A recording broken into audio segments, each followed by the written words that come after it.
Well, no, I'm just trying to get on this Zoom. It works.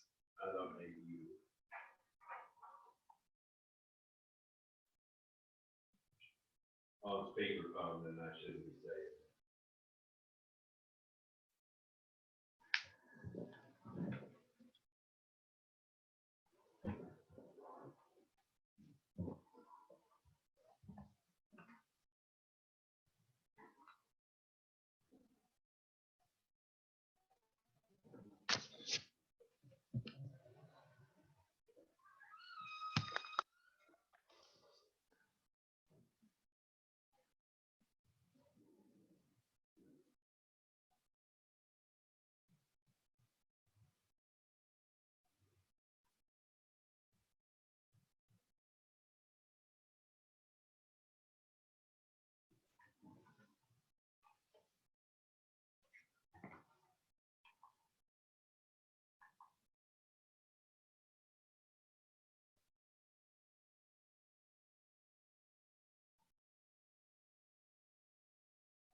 Hi, Hey, how you doing?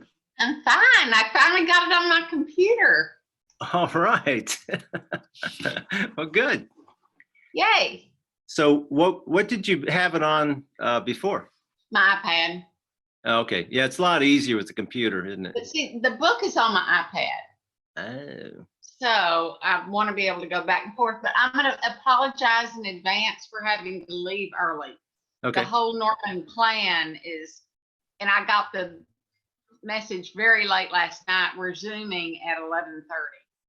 Oh, okay. So So I'll have to leave early. I'm sorry. yes, you have a hot priority there. Well, it's just when you have people in Virginia and this is not my kids. They'll probably do later. But Okay. this is Tom's family. How many kids do you have? I have two. Two.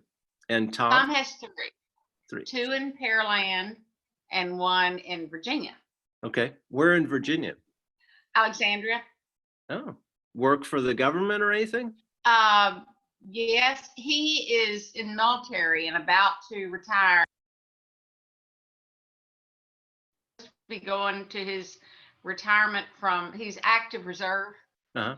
And we were supposed to be going to his retirement next weekend. Oh. But not happening.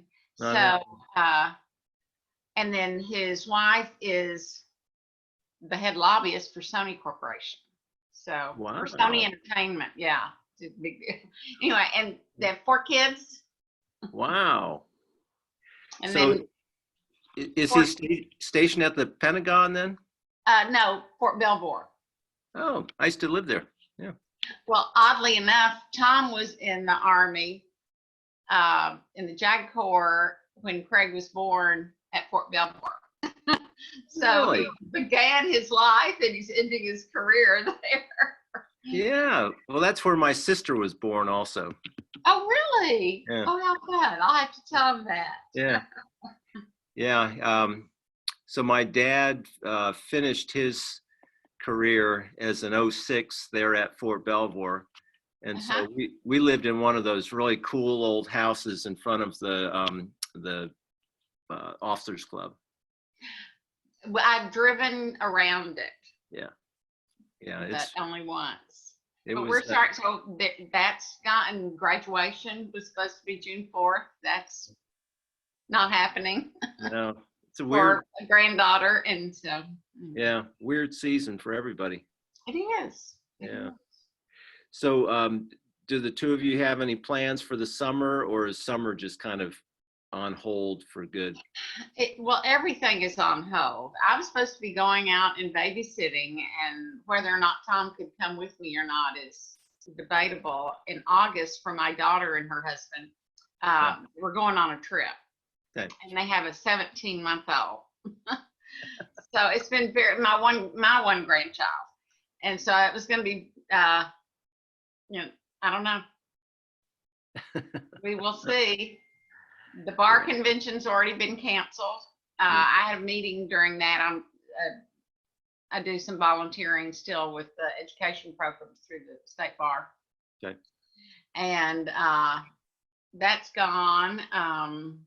He was going to, he does estate planning, wills, probates, and trusts. And the big advanced estate planning thing was going to be in August in San Antonio. Don't know. Yep. Don't know anything. I know. Well, you're going to Maine, though. Yeah, we're going to go ahead and just camp on the way, with hopes that that's a little bit safer. Yeah. Yeah, and then we have to quarantine in our house in Maine for 14 days once we get there. But they allow food.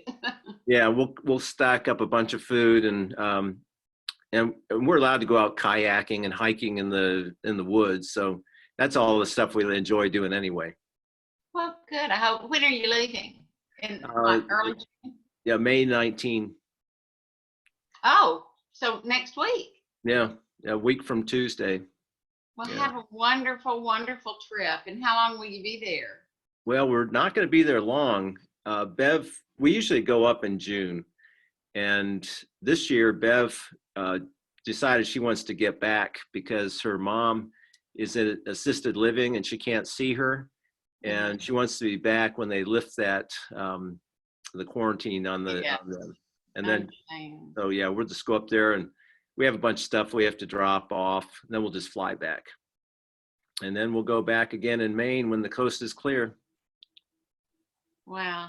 I hope you have a wonderful time out there. Well, it should be fun. It's going to be a little bit too cold. It's easier to leave. It's cold this morning. I've got on a sweater. Yeah. It's easier to leave Texas when it's blazing hot and get to Maine. August. Yeah. But right. Yeah, it's so beautiful here now. It's a little bit hard to make plans to leave this kind of weather.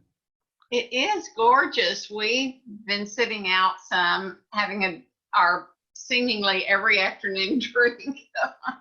And we ate dinner out there one night, and socially distanced. Some friends came by for a cocktail. All right. Okay. They brought their own. Do you live? I'm in the house. Do you live in Temple? Yes. Yep. Yes.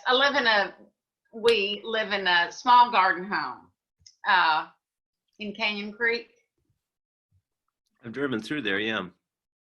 I was supposed to be having, or we were supposed to be having the potluck, which I hope you'll come to whenever they start back up again, because they're fun. At our house, it was supposed to be in March, but that didn't happen. Okay. It's a little house. I used to live on the north side. Yep. One of the big ones. Yeah, not huge, but over there, it's so close, close to the church. Yeah. So close to the CAC where I'm very active, so close to downtown, and now I'm on the other end. Yeah. Well, it's kind of nice to downsize, isn't it? Oh, I couldn't wait. Yeah. My kids have been gone since they left for college. Yeah. And it was a big old 2-story house that was 82 years old and a 60 some odd year old pool that I despised. And she's awful. And I had done it all. My husband had been sick for a long, long time, and I had just been taking care of it all, and I couldn't do it. I couldn't wait to get out of that house. Yeah. Yeah, we downsized into a condominium, and we love it too. Oh. Yeah. Yeah. Yeah, we don't even have to do out. There's somebody. Yeah. I got here. Am I not on yet? Here you are, Mike. Hi, Mike. Hey, Mike. I got so trashed last week for skipping Sunday school. I wanted to be early. I talked Susan into coming, Susan and Bill, and she goes, "You punked us. You didn't even show up." I said, "Sorry." I already told Dave I have to leave early because the whole Norman clan has already set up a Zoom at 11:30. I know. We're going to Pig Natty's. Oh, you are? fun. Yeah, it'll be fun. Happy Mother's Day to Susan and Dave, to your wife, whom I've not met. Yes, she's out kayaking right now. Where is she at? Out on Lake Belton or out Yeah. in the Stillhouse? She and a friend went out to Owl Creek. Mm-hmm. It's on Lake Belton. Yeah. Well, fun for them. Yeah. Now, when do you leave for Maine? In about 10 days. So on the 19th. So 9 days. Yeah. Yeah. And then we'll just go up there and self-quarantine the whole time. And then we'll fly back on, I think it's the 9th of June. Awesome. Yeah. Mike, Yes, ma'am. you know where you were 7 years ago today? At Well- Sarah and Aaron's wedding. Oh my gosh. It's been 7 years. I can't believe that's my daughter and her husband. Okay. Yeah, I saw where Carrie posted, she was missing Caleb out in Arizona. Her remarks at church, somebody had posted and I didn't recognize the name of the parishioner that posted. It looked like they were in the Border Patrol or something, and I didn't recognize the name. Oh, I didn't. There was somebody in Arizona I saw. Yeah. Yeah, but Carrie's not there. She just said she had. No, to Carrie wasn't there. She was replying to this post by this other person. So, yeah, it was nice.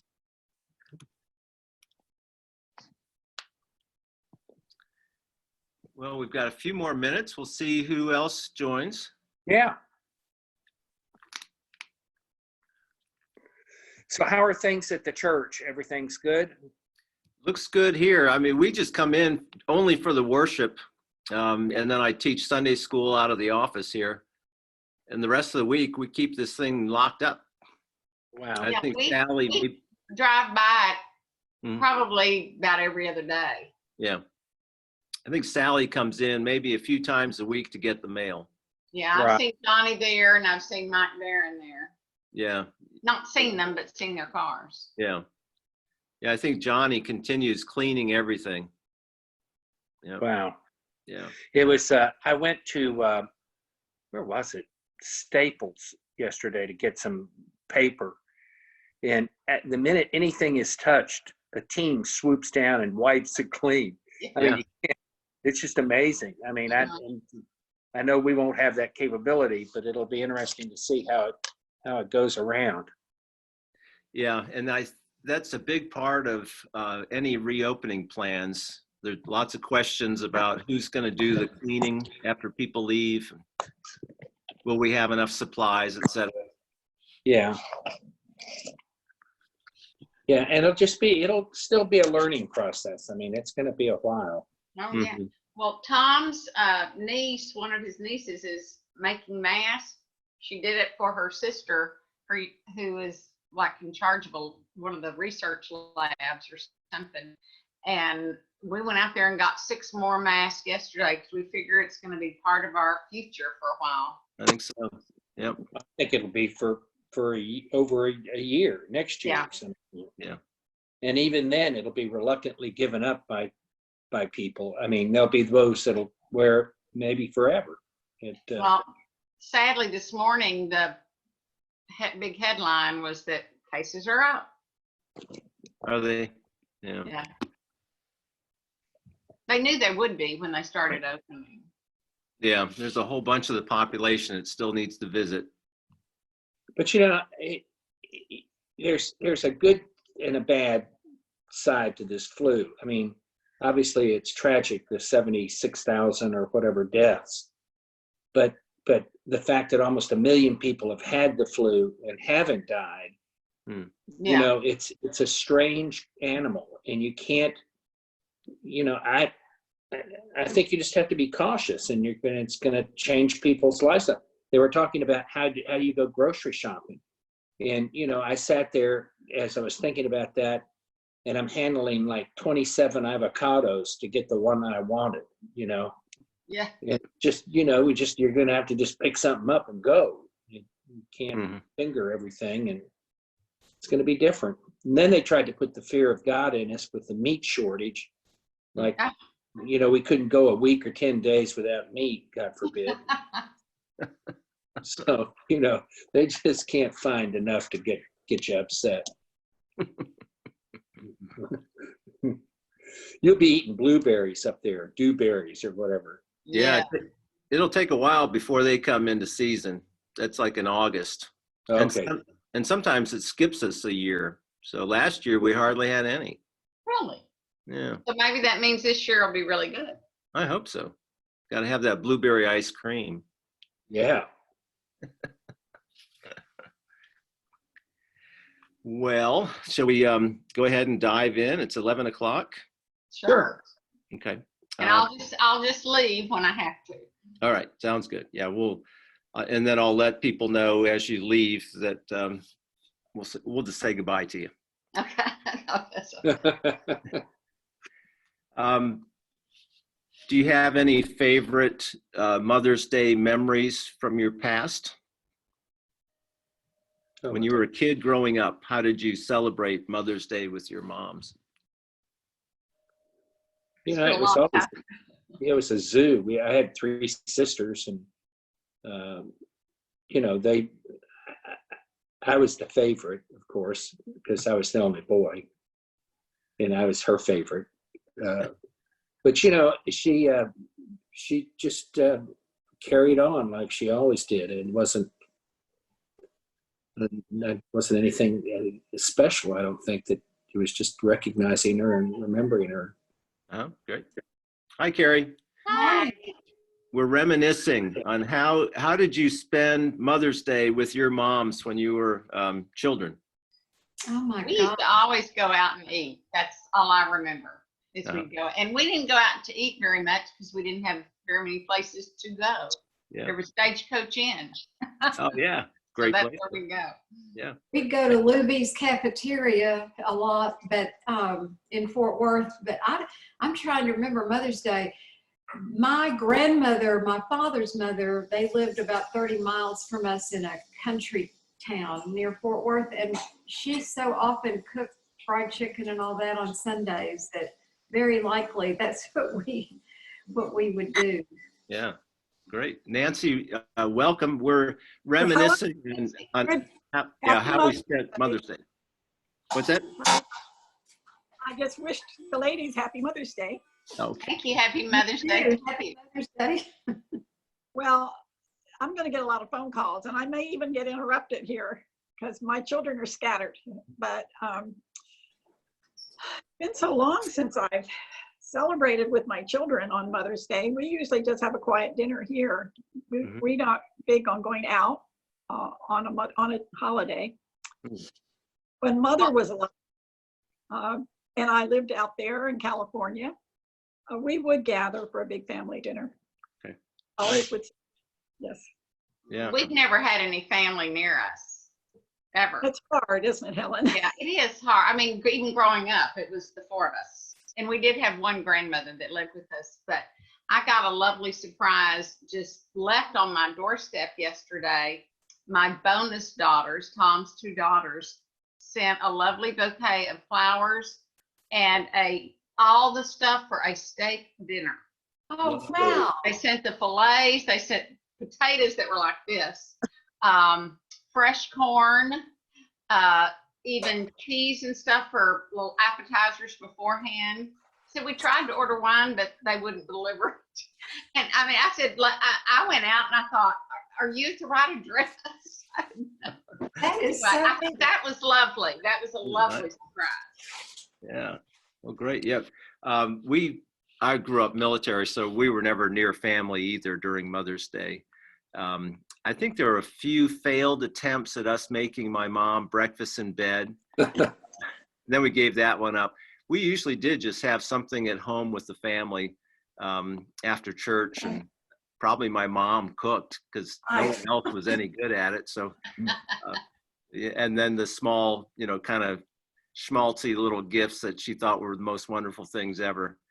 And that characterized her. She didn't care what we gave her as long as, she could just gush over us.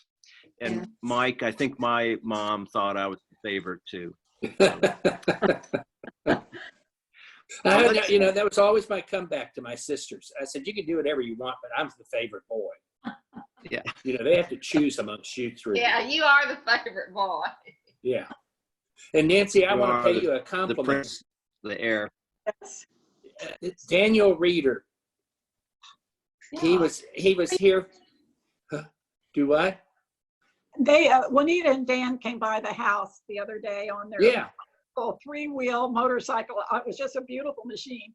And I know what he does for a living. And I heard you last week mention you were clearing a field for your line. And I said, well, is it possible, Dan, that you're doing a job for the Shobes? And he looked at me like, how did I know? I know, you talk about a convoluted circle. I mean, I'd never met him before in my life, and all of a sudden my name pops up at your place, and he came, and he had the nicest things to say about you when he said that he'd been out at your place that day. And so I just wanted your ears to burn and to appreciate that you're loved. It's nice to hear. I've known him for more than 20 years. It's a wonderful family. Very wonderful family. Good. Well, let's start with prayer, and I'll just offer a prayer for our moms. Gracious God, we give you thanks for all the ways that you share your love with us through other human beings, and especially for our moms. And we thank you for the moms among us who have shared your love to their children. And as that love continues in this family setting, we thank you for the blessings of all that you've given us, and especially for those very direct people who have shown us what your love and care is like. We pray this in your name. Amen. Amen. I'm going to try to do share screen. Shall I? Okay, Ready for this? ready. Here we go. Okay, I'm trying. This will be the day it's going to be hard. There we go. It's real slow today. Well, That's there not- it is. Okay, you're seeing something? What do you see? Zoom, Calendar. calendar. Spirituality of sex? There you go. There it is. Got You it. see it. And a picture Okay, of whoever's good. speaking. Okay. I see Yes, all and you of got, you. does everybody have that on the? Yes, sir. Okay, so like on the side? I'm a full screen. Okay, so we're going to, okay, here we go. So we're going to talk about spirituality of sex. And did some of you read the chapter this week? Yes. Mhm. I did. It was hard. It was hard. Okay. I thought it was very confusing. Oh, yeah. Yes. Well, there's nothing quite like learning about sex from a celibate person. So I'm going to take it a little bit different direction, but we're not going to totally ignore it. We're going to start out by talking about the hookup generation, and some of his terms that he used in the chapter I thought were interesting, comparing sexuality and genitalia. Yeah, can't even pronounce it. And I want us to kind of imagine what a good spiritual response would be to promiscuity. So anyway, we're going to give this a shot. And there was at least one or two provocative statements that he made about the role of sex in the afterlife. So that was at least something we can shoot around. Yes. So since I have you all on one side of the screen, I can't see the entire quote. Can anybody see it? See Yes. part. Okay, if you can see the whole quote, can you read it to us?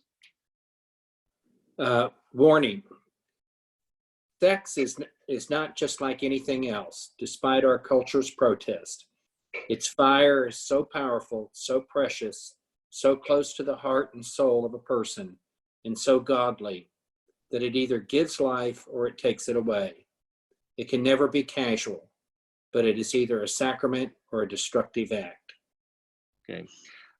I really found that to be a helpful warning, just to put up front that when he looks at holy longing, or that yearning that we have that pulls us towards God and towards the reconciliation of everything, he's looking at sex as even stronger than the word longing. It's a holy fire. It's, in fact, his next book, for those of you who want to read the next book, it's called Sacred Fire.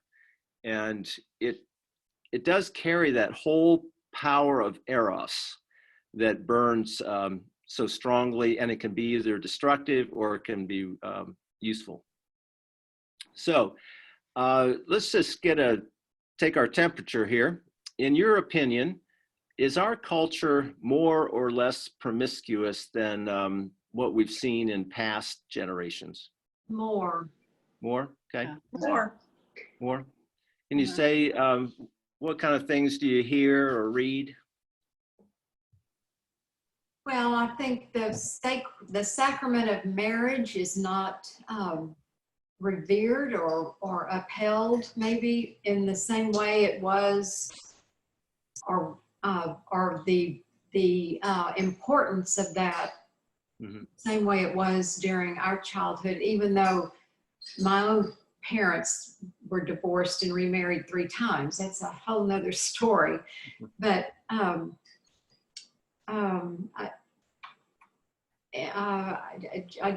think that's part of it. And I think it's also a longing that people have to look for that more we've talked about, or that he's talked about. And they're looking for it in every way that they can. And when on the previous slide, when it talked about destructiveness or sacred, was it sacred? Or something. I thought of Janis Joplin, even though I don't know why. And I really don't know anything about her sex life, so to speak, but she had that energy that was talked about at the very beginning, where she just went from one thing to another, and was consumed by so many different things.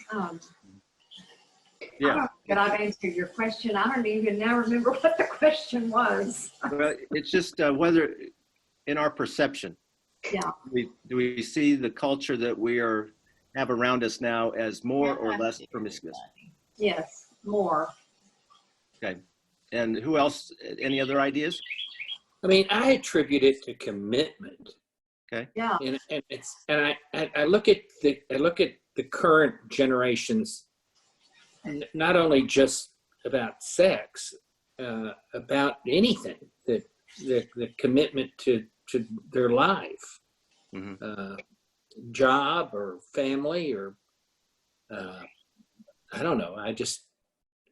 It just is a different. Of course, I'm like you. I have a military background, and it's a different.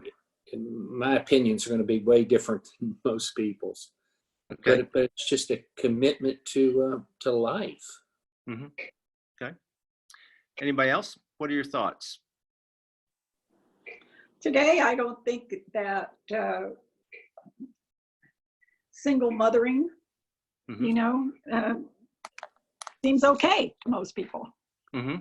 And it was unheard of in my growing up. I mean, we know it happened, of course, Sure. but it was not talked about, wasn't all over the news 24 hours a day. And I think I grew up very naive. Yeah. Okay, good. Grew up to an extent naive too, Nancy, and my unbelievable story, when we were getting ready to go to our 30th or 20th high school reunion, one of my closest friends in high school called me and said she had something to tell me, and she had had a baby during high school. I remembered a period of time when she went to live with her father in Oklahoma, but they had found each other. The daughter, it was a girl, had found her, and they had formed a relationship, and she was bringing her to our high school reunion, and she didn't want me to be shocked. Huh. Or she wanted me to get over the shock. And so nobody knew about that. Mhm. Yeah. Well, the next slide is a little bit, there's a lot of words on there. Someone read the World War II bullet part. World War II, dating was well established. Many dating couples necked or more at the movies. Young men reveled in wine, women, and song. And many young women saw it as their patriotic duty to send their boys off to war with an erotic night to remember. Okay. And then someone read the after the war part. After the war, Alfred Kinsey surveyed 11,000 adults, most of them age 18 to 35, meaning that they were born from 1918 to 1930, and found that 2/3 of the men and half of the women admitted to having premarital sex. At the time, premarital sex was heavily stigmatized, so the actual proportions were undoubtedly greater. Okay. And then someone read the baby boom generation. The baby boom generation came of age as the pill finalized the separation of sex from pregnancy risk. As wine, women, and song became sex, drugs, and rock and roll, older critics decried hippie promiscuity. Okay. And then the last part brings us up to the current generation. Who wants to read that? I will. So today it's hookups, friends with benefits, and booty calls orchestrated by Tinder, launched in 2012. I don't even know what Tinder is. Why all the new vocabulary? In part because young adults delight in differentiating themselves from previous generations. And compared to previous generations, today's young adults spend more time single. In 1940, the median age at first marriage for men was 24 and for women 21. Today, it's 27 and 25. During those 3 or 4 extra years of singlehood, there are a lot of Friday and Saturday nights and plenty of time to explore casual liaisons, whatever they're called and however sexual they become. Okay. So there have been several studies just trying to get an idea of whether or not this current generation is actually having more sex, and if it's really as casual as at least it seems on TV, et cetera. And the studies done on college age students was actually quite surprising to me. They found that half of college students just get committed to one person and stay with that one person. And then there's 1/4 of college students who remain celibate. And then there's 25% who are the ones who do all this promiscuity, the hookup kind of stuff, whatever it is. And they found that 25% holds strong for quite a few generations back. One shocking statistic was that the Puritans in 16th, 17th century New England, they were able to see that 1/3 of the brides were pregnant when they got married. Oh, yes, the Puritans were not very pure. Yeah, they were. So, I taught So it's- American history too. yeah. So it's kind of fascinating to take a look and to see that when we find who's actually doing it, the numbers are not hugely different through the generations, but the narrative becomes more accepted and normalized. That's the key here. That in the previous generations, it was something to be kind of ashamed of, kept down, not paraded around. That has definitely changed now. And we see that quite a bit on television.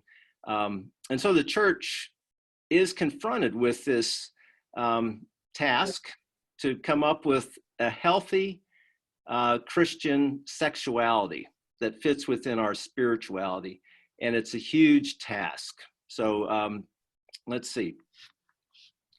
We're going to start just with looking at this question: what is wrong spiritually with this hookup or promiscuous lifestyle, or in other times it's been called friends with benefits or sex during dating. And I want to couch it in terms of what the church actually blesses. So the church or a bishop can bless two types of relationships that involve sexuality. And one is marriage, and the other one is celibacy. It's been really confusing then for the church. Well, we'll take the more recent years when we've had a lot of gay Christians, lesbian Christians who have had to stay in the shadows, and that the church and their culture had this kind of unstated agreement that let's just not talk about it. And if you do these things, go to confession, but we don't want to see it or hear about it. Since 2015, the church has come out and said, well, we're not going to keep you in the shadows anymore. And the church came up with what I think is the most conservative response to sexuality ever, by saying that everyone who is engaged in sexual behavior needs to be married, whether they're heterosexual or homosexual, gays, lesbians. It's one person, one relationship. The church will not bless promiscuity. That is a real challenge when we talk about our teenagers and young adults, because about what age do kids hit puberty now? Well, I don't know. 11. Really early. Yeah, I mean, it can be 10 to 12 in that range, you know, certainly a lot earlier than they used to. And about, you know, we want kids to actually wait a while to get married. So we encourage them to stay, to kind of hold off until they get older. Now they're saying that the more stability will be if they marry closer to 30. Whereas in previous generations, a lot of girls were getting married around 20, and maybe the guy a couple of years older. So if we were to say that this young boy or girl hit puberty around age 12 and then didn't get married till, say, 28, how many years is that for them to be, their body sexually It's an fired up? eternity. What's that? An eternity. Yes, it's an eternity, exactly. 16 years at that age is just, it is an eternity. And the church has still been kind of reticent to say anything out loud about it. We almost have a similar kind of idea that we used to have with sexual minorities, where we'd say, we just don't want to hear about it, and we don't have anything to offer you. We don't want to be judgmental. We don't want to be discouraging. But it really is tough with the church's response to talk about all of life. And it puts us in a very difficult place to make a meaningful, relevant statement and guidance about sexuality. So is everybody with me? Yeah, but I'm sorry, I've got to go. Oh, Helen. Okay, see ya. Say I'm hi to sorry. the family. Okay. Bye. Yeah, Helen's Okay. got a gathering of the Norman clan on Zoom. Yeah, So enjoy. bye. Thank you. Have a Bye. nice day. So let's talk first about what we think is wrong spiritually with promiscuity. And it doesn't need to be anything judgmental or condemning. Just, you know, if we, as we look back on our lives and we know it from our own history, what are the things that we can say to someone who's younger? Watch out here. Spiritually? Yeah. Well, anything that is that engaging is going to get between you and your relationship with God. Okay. Mm-hmm. And that's a very engaging thing. It is. It's kind of all consuming. Yeah. Absolutely. Okay, good, good. And I do want to expand spirituality to include emotional and physical, that, you know, the whole integrated person, the whole enchilada. So what are the things spiritually, emotionally, physically to watch out for a young 12, 13-year-old as they're starting to take steps into this world? Well, if you don't address it, they're going to write you off. Mm-hmm. Yep. Yeah, it's kind of like you got to have something to say. Yeah. I taught a class for Austin Presbyterian on ministry and families. And I asked this question of a class of 40 MDiv students while they were growing up: did the church ever address their sexuality? And out of that 40, only one person did.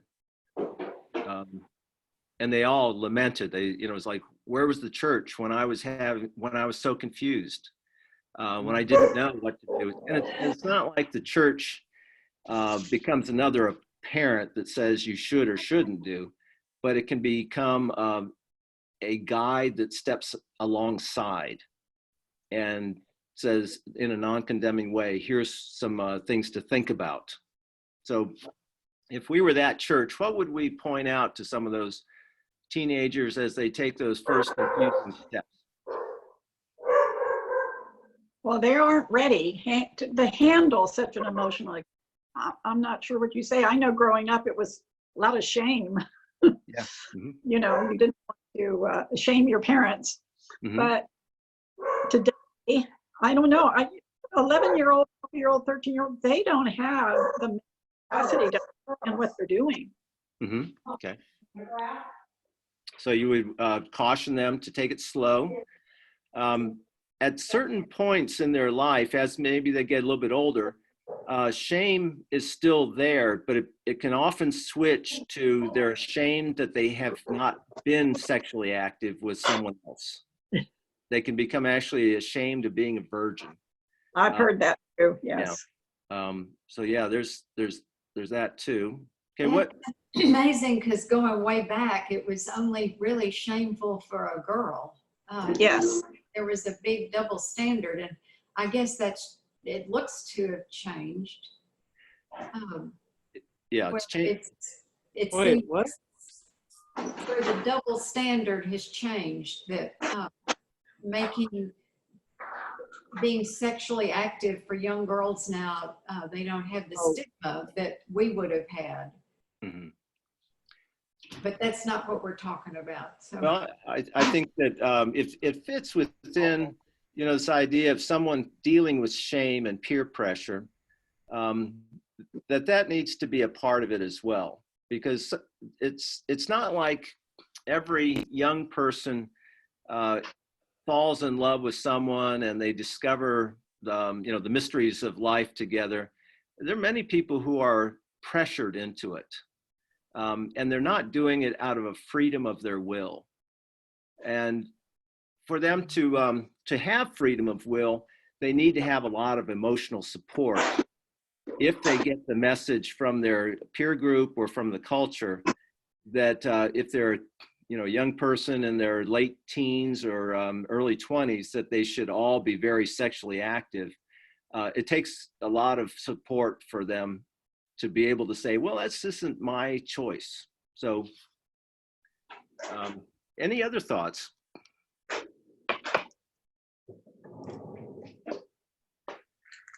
Well, I think what we've touched upon makes you realize how important that communication is between a parent and child.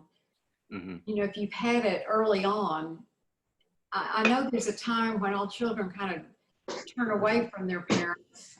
It's just part of growing up, and they think they don't know anything. Mm-hmm.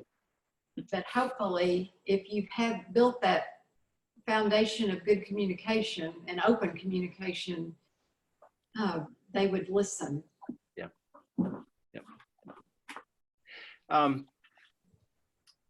One of my last things that I did in the military before I retired was to teach about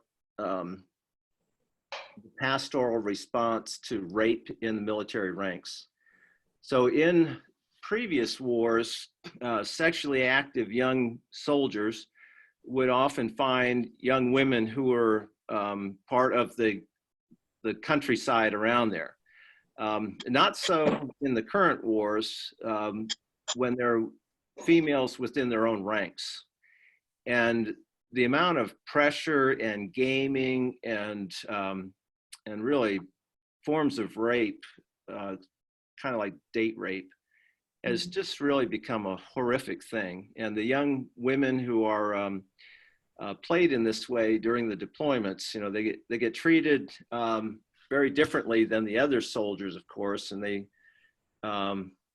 and what they've done is, you know, there's a prohibition against using alcohol while they're deployed now. And so they will get tempted into drinking with some of the other guys in the platoon.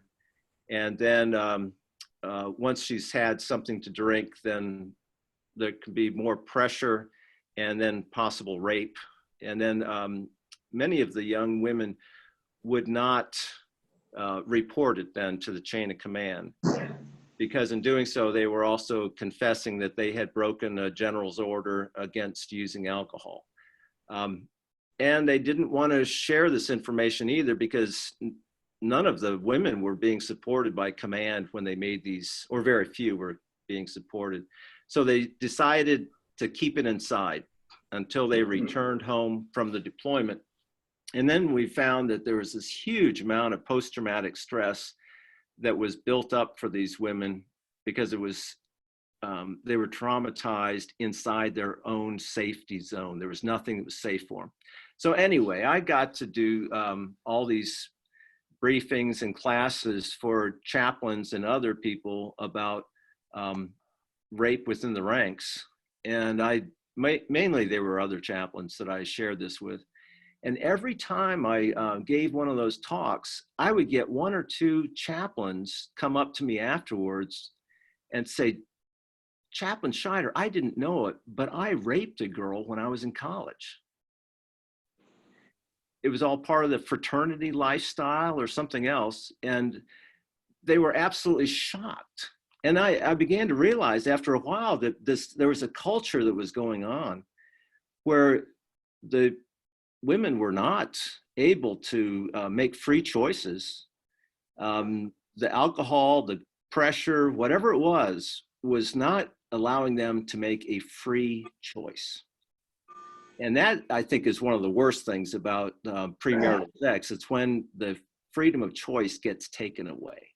So that would be one thing I would offer to you, to make sure that this is a free choice for both people.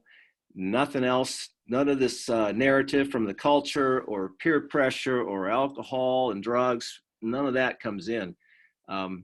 I think that once there's a lot of attention to freedom of choice, promiscuity goes down really quickly. Still there, but it goes down pretty quickly. Well, not always does no mean no. Right. You know, and if the girl really means no, sometimes the male counterpart still ignores it. I don't know. Like, you're right, the girl doesn't really have a really free choice. That's right. So it's got to be freedom of choice. I think the church can definitely come behind that and say, it's got to be free choice. No ifs, ands, or buts. So what else would we put in there that would say from the church in a meaningful way that we can say about sex? Well, that there's more to the relationship than just the sexual aspect of it. It's a form of commitment.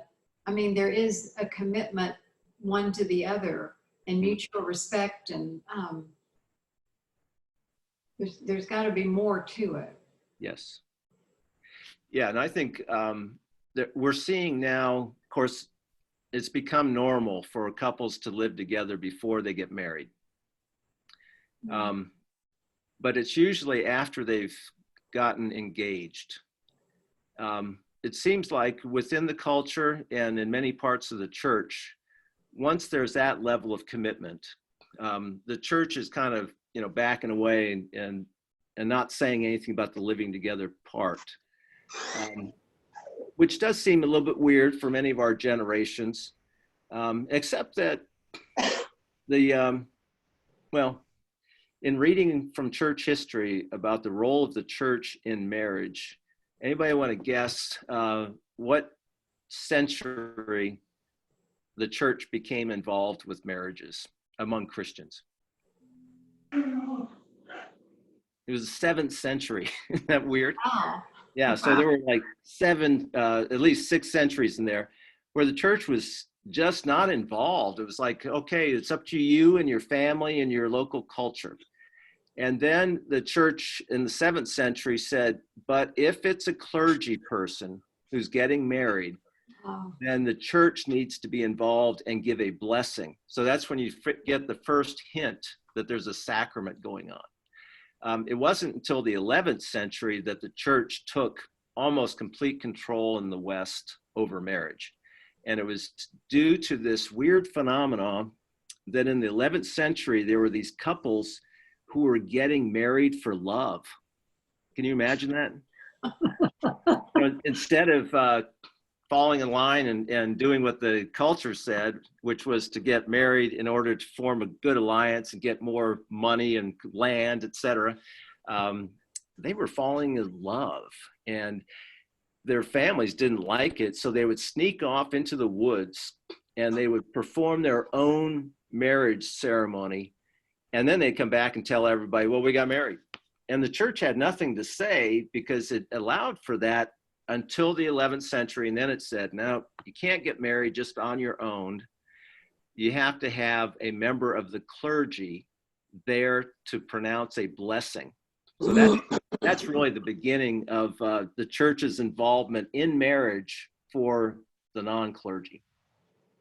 Anyway, with all that to be said, there are many different practices that have been considered acceptable within many different cultures regarding living together, betrothal, and marriage. So it could be that at this particular time, when couples reach that point where they make such a commitment that they're engaged, that we may actually see them as kind of like a betrothed couple. Like when Mary and Joseph got betrothed, if they had been tempted too much and they had gone ahead and slept together, they would have just gotten married. That was the main thing. And we can kind of view couples now who are engaged, committed to each other. You can almost see them as really married. What are some of your thoughts on that?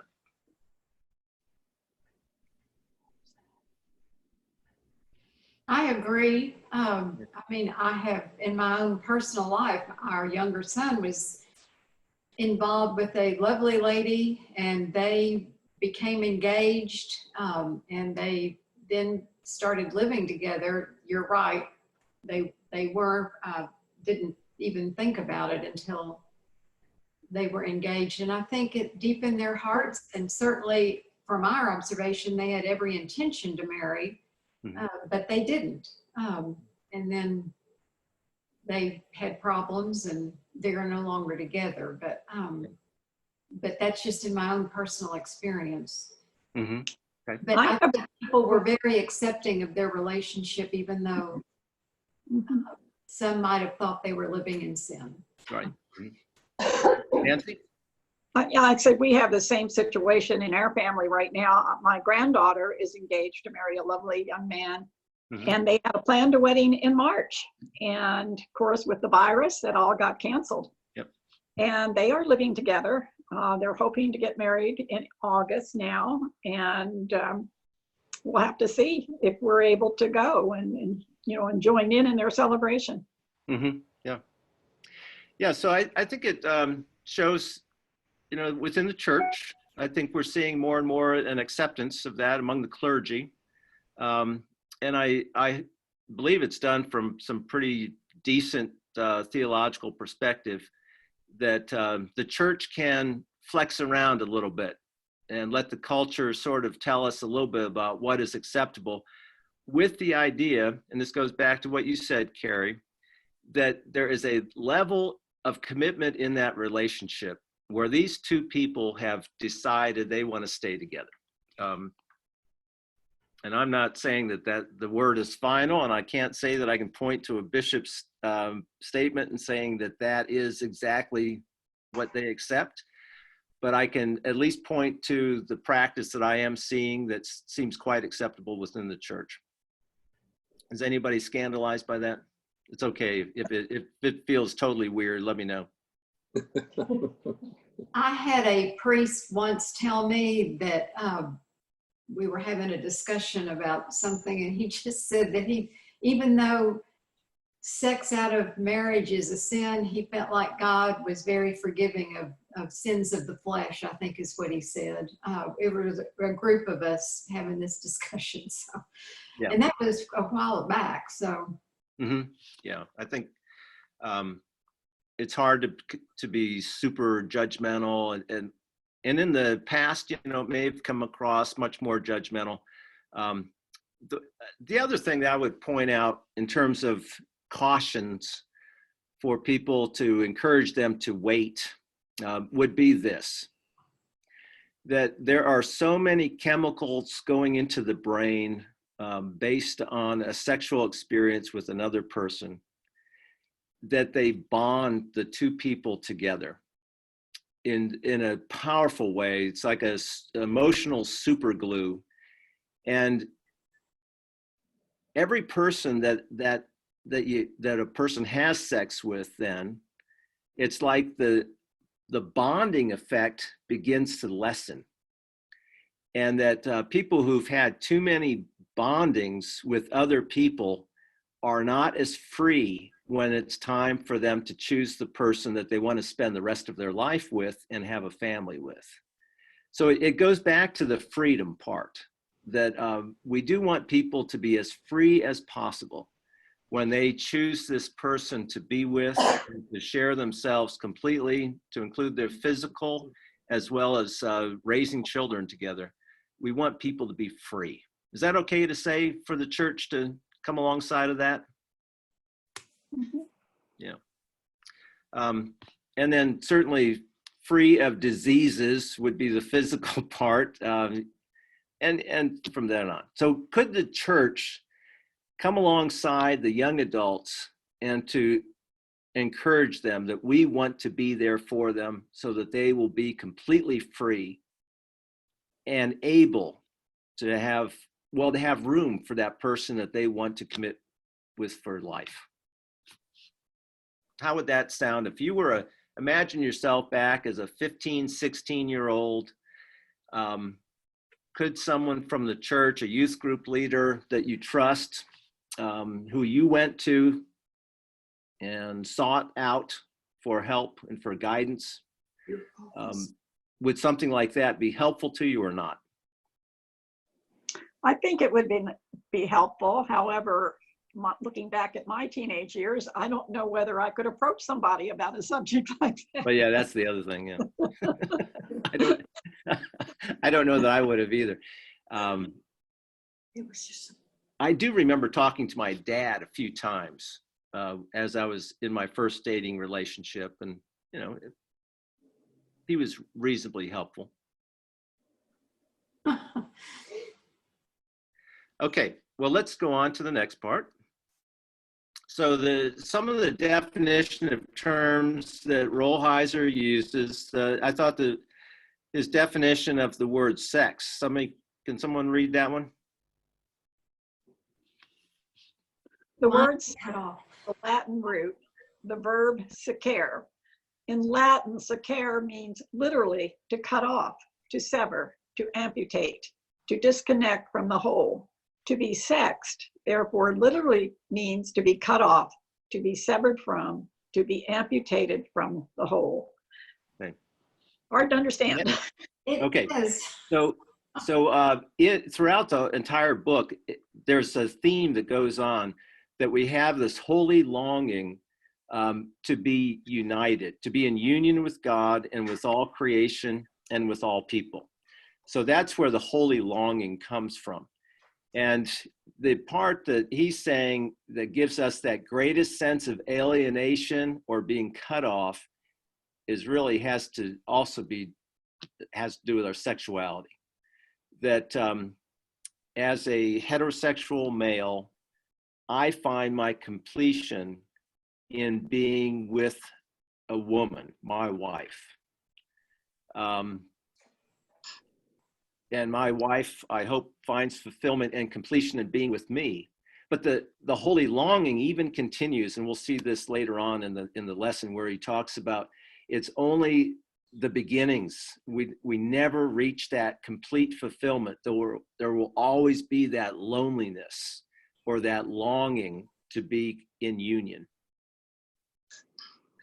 So it goes with St. Augustine when he said that our hearts are always crying out for union with God. Our hearts are always restless till they find their rest in thee, O Lord.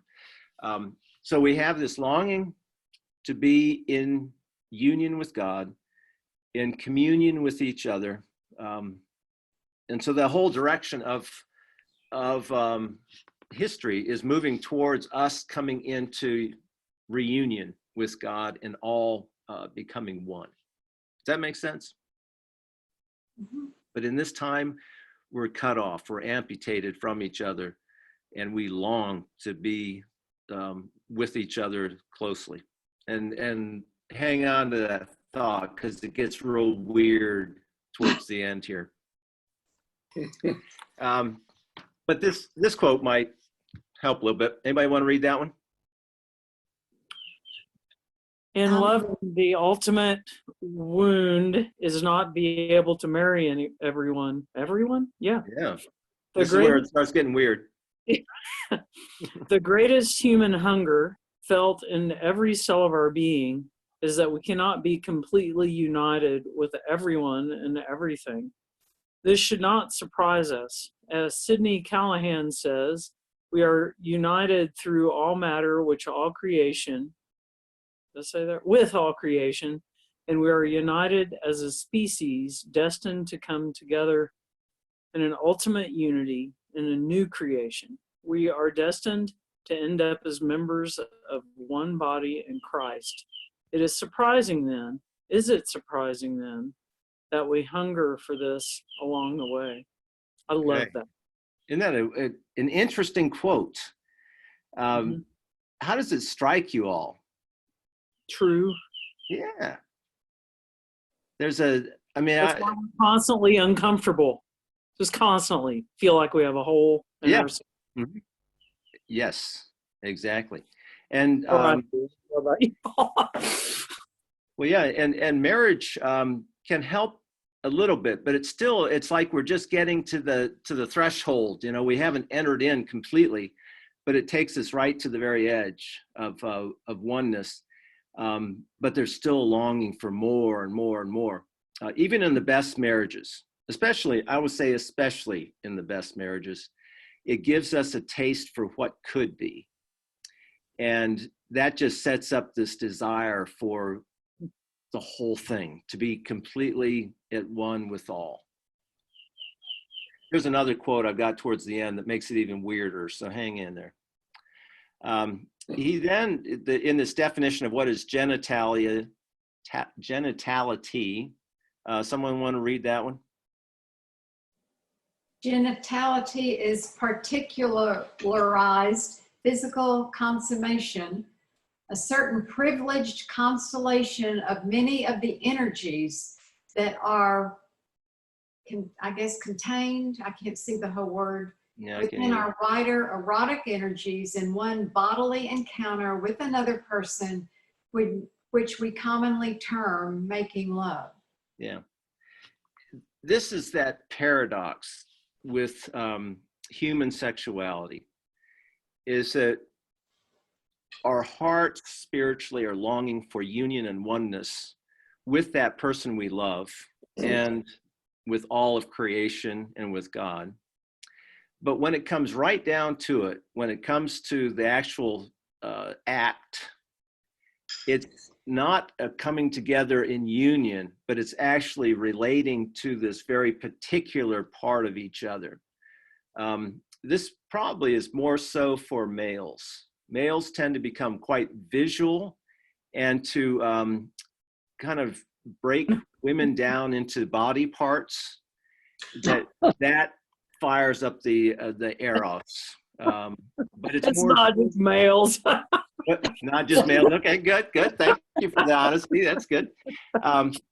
You just think that because you're a male. Okay, all right. Well, I'm glad to hear this. This makes me feel a little bit less weird. And I'll, as an aside, when I was in graduate school at Kansas State in the marriage and family therapy program, in our human sexuality class, we all had to do projects. So I did mine on male sexuality, and it was just so rough because it really, when I got down into it, as males, with just the whole drive of testosterone, many of us become quite ashamed because it's become so focused on the physical and on the visual that the relationship part sometimes doesn't factor in. And that's kind of hard for a good Christian man to have those kind of feelings where it's the relational, the physical takes over. The very spiritual part of becoming one becomes a very physical act. And I want to suggest that that's all good. But it is a paradox. What's that? And by design. And by design, thank you, yes. I mean, this is all part of the design of evolution, that this is how we pass on the genetic material and make for the next generation. And it doesn't feel very spiritual sometimes, but it is. And that's where the paradox is, that to be able to grab hold of spirituality that incorporates our physical and our sexual being. And without it, without the physical and the sexual, our spirituality can become kind of too otherworldly. You know what I'm saying? But it is a paradox. Okay. Someone want to read this quote? Sexuality is an all-encompassing energy inside of us. In one sense, it is identifiable with the principle of life itself. It is the drive for love, communion, community, friendship, family, affection, wholeness, consummation, creativity, self-perpetuation, immorality, joy, delight, humor, and self-transcendence. Transcendence. I mean, yeah, I love the way he defines it as such. It is so big. It is this integrative thing. Probably more than any other part of our spirituality, sexuality takes up every part of our being. And I just think that's a wonderful quote of his. Any reaction, anybody, for that one? Does anybody think it doesn't ring true? Because we want to hear that voice too, since I've just gushed over it. Well, during the day, during an average day, I guess I don't really think of it that way. Yeah, right. This is putting it in a wider perspective, isn't it? Yeah. Yeah. You would have, though, when you were 14. You bet. Yeah. It's been a while, Susan. Yeah, it does. Yeah, I love some of the studies that are done on college students around sexuality. And there was one that I just truly loved. And they gave clickers, like they used to use for movie theaters. And they divided up, males and females. So these are all that 20-year-old types. And every time they had a sexual thought, they were supposed to hit their clicker once. And then they collected them all and they did an average of the males and the females. And the average female had 1 click per day. Oh, I'm sorry, 10 clicks per day. the average male was 10 clicks per hour. And it was kind of like, well, what else could they think about then? If they, 10 thoughts in an hour, that's pretty all consuming. So yeah, Sometimes I call it fourth grade humor, but yeah. Oh yeah, it's always there in the background or the foreground. So next quote, somebody want to read that one? Sexuality is not simply about finding a lover or even finding a friend. It is about overcoming separateness by giving life and blessing it.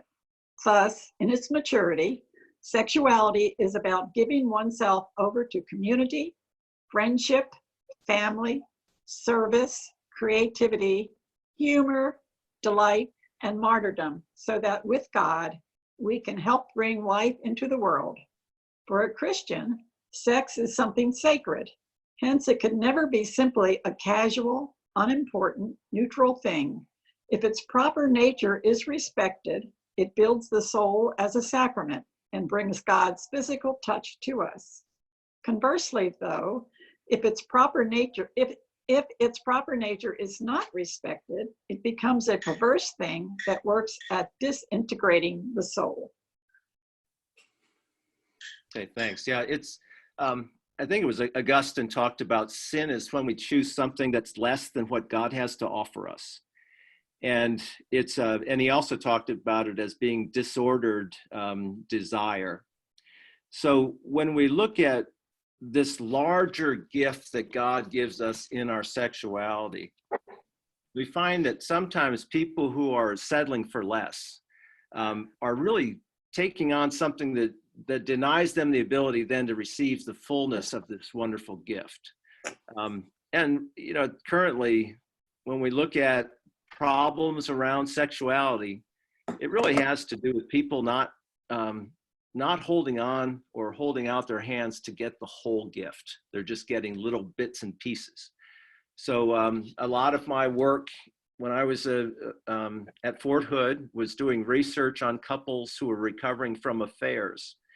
And these were people spiritually who I think were trying to just go after small gifts that turned into really curses in the end, but they weren't able to receive the full gift. And the full gift is the sexuality that God has to give us. So one more, I think we've got a couple more quotes and then we're done. Somebody want to read this? Am I the only one left? Yeah, I can't see it all, or I would Yeah. read it. It's cut off. I'll read it. A mature sexuality is when a person looks at what he or she has helped create, swells in a delight that breaks the prison of his or her selfishness, and feels as God feels when God looks at creation. For this reason, sexuality lies at the center of the spiritual life. A healthy sexuality is the single most important vehicle there is to lead us to selflessness and joy. Just as unhealthy sexuality helps constellate selfishness and unhappiness, as does nothing else. We will be happy in this life depending upon whether or not we have a healthy sexuality. One of the fundamental tasks of spirituality, therefore, is to help us understand and channel our sexuality correctly. Okay. Now, if you don't mind, may I go on a slight rant? Sure. Okay. So I grew up in our culture with this idea that for someone to be really spiritual, they should probably go to a monastery. And there in that monastery, they would turn away from all the physical and the sensual, and they could really follow God. Mhm. I think that that's one of these myths that has been against real spiritual sexuality and has caused the church great harm. If God's goal is for us to participate with God in creation and caring and to move beyond our small self and selfishness to move into this greater self that takes care of others. There's no greater monastery than to be the parents of children. And I think that that's one of the things that as Episcopalians, as 21st century Christians, we can say that God's design for us to become all that we could ever be, the primary place, not the only place, but the primary place is in the family. And with this ability to participate in the creation and care of life. So that's my little rant. End of sermon. Everybody survived that one? Yes. All right. So we've been kind of talking about what message can the church offer to singles without putting a hex on sex. And, you know, behind it is going to always be that political question of, is it realistic to teach abstinence to young adults? Those are all big questions, which we are not going to, of course, come up with our solution within an hour's class. But it does challenge us that as a church, moving forward, if we're to be a place where people want to come and to discuss safely the big decisions of their life and to get some input, not to be told what to do or what's a should or ought or must, but to be guided as not a sage on the stage, but, you know, a wise person alongside of them. For us to be able to say that God really wants to provide them this huge gift. And the gift that God's got is to be like God, to participate in creation and in the care of other people, and to become one little step at a time with one person. And that's what our sexuality offers, is that we get to become like God and to experience what this is like. And that's what our sexuality is about. So this will be not quite our closing thought, but this is something for your dinner conversations. You can ask your spouses, what do you think of this? Or a friend, what do you think of this? So someone read that one for us, and we're not going to discuss it. It's going to sit there and make you feel uncomfortable. Okay, anybody got it? What Jesus, oh, go ahead. No, Susan, go ahead. What Jesus is saying is not that we will be celibate in heaven, but rather that in heaven, all will be married to all. In heaven, unlike life here on earth where that is not possible, our sexuality will finally be able to embrace everyone. In heaven, everyone will make love to everyone else. And already now, I'm sorry. Keep going, Susan. You're a trooper. I've just spent too many years in rooms with teenagers. I know. In heaven, everyone will make love to everyone else, and already now we hunger for that within every cell of our being. Sexually, our hungers are very wide. We are built to ultimately embrace the universe and everything in it. Okay. So this is all based on the text where the Pharisees come to Jesus and say, this woman has all these husbands, they die, and then in the resurrection, which one will be her husband? And Jesus says, you're quite wrong. In heaven, we will not be married or given in marriage, but be like the angels. So that's where this text or this riff comes from, that text. As a review, we have been using this as our model for healthy Christian spirituality, and I've added in the dimension of our sexuality as part of our spirituality. So everything he says is that should improve our compassion. And we have the first one, we have our private Bible study, prayer, and the goal in those times is to hear that God loves me, not theoretically, but me in particular.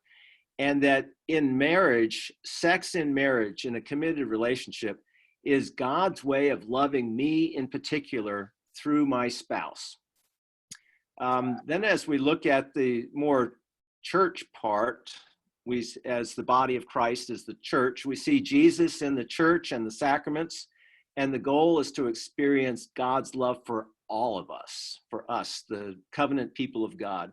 And that sacrament is a part of a vocation, a marriage vocation for Christians. It's the primary way that we get trained up into becoming like God within a community.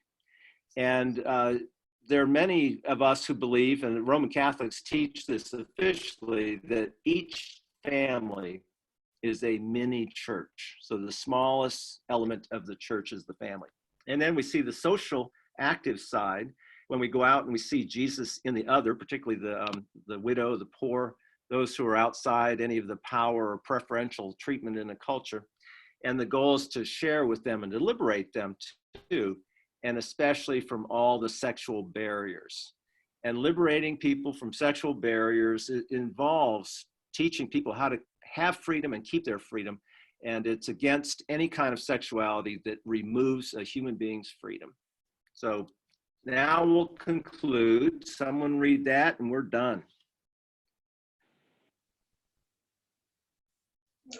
A loneliness will always exist. We cannot be enough for each other and will always remain painfully sexed, separate, and somewhat alone. But if this is recognized and accepted, its very absurdity becomes the center of peace, where finally things begin to make sense and marriage and celibacy become both possible and beautiful. Okay, leave you with that thought. And shall we close with prayer? Yes. Gracious God, we give you thanks for this amazing gift that you give us in sexuality, this little foretaste of us becoming one with you and with all creation and with all that you have made. We give you thanks for this life that we can experience small hors d'oeuvres, the little taste of what's in store for us at the great feast of the wedding supper of the Lamb with the body of Christ. We give you thanks and that we are called into this, and yet we also have that yearning for more, that we want to be one with you and with all people. Amen. Amen. See you next week, and we finish up the book. And I'll be preaching next Sunday too. So, Oh, cool. yeah. And then I take off from Maine. And there will be, there is a plan in place for adult formation, adult form, for after I'm gone. So I should know what that. How long are you going to be gone? I mean, are you leaving? No, just gone up to Maine for a few weeks, and then I'll be back. But we will have adult formation. Bye, everybody. Thank Bye. Hey, Thank bye. you. Thanks, Brother Dave. Hey.